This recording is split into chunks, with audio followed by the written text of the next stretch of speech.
Hello అందరికీ. ఈరోజు మన 90 డేస్ ఛాలెంజ్లో డే 18. ఈరోజు మన వర్కౌట్ వచ్చి షోల్డర్.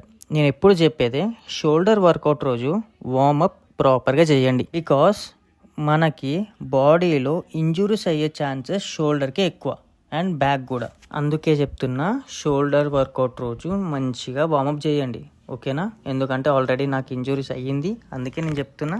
ఒకసారి మీరు కూడా ఎక్స్పీరియన్స్ అయ్యారనుకో మీకు కూడా అర్థమవుతుంది. మన బాడీ మొత్తంలో ఏ పార్ట్కి ఏదైనా కానీ ఓకే, కానీ బ్యాక్కి షోల్డర్కి అయితే ఏ వర్కౌట్ కూడా చేయలేము. ఒక మోడ్ ఆల్రెడీ నొప్పులు పడుతుంది పక్కన చూడండి. అండ్ ఇంకొకటి మెయిన్ థింగ్ వచ్చి బార్బెల్ ఓవర్ హెడ్ ప్రెస్ అస్సలు చేయకండి. అది బ్యాక్ ఫ్రంట్ చేయొచ్చు బట్ బ్యాక్ చేయొద్దు. అండ్ ఇప్పుడు చూపిస్తా చూడండి, ఇలా బ్యాక్ సైడ్ ఎప్పుడు కూడా చేయకండి. షోల్డర్కి ఈ ఒక్క ఎక్సర్సైజ్ స్కిప్ చేసేసేయండి చాలు. షోల్డర్లో మనకి మంచిగా కనిపించే పార్ట్ ట్రాప్స్ కావాలనుకుంటే హెవీ వెయిట్స్తో కాకుండా ఇలా ఒక ప్లేట్ తీసుకొని ఫ్రంట్ అండ్ బ్యాక్ స్ట్రక్స్ కొట్టండి. పంప్ ఎలా వచ్చిందో నాకు కమెంట్ చేసి చెప్పండి, ఓకేనా?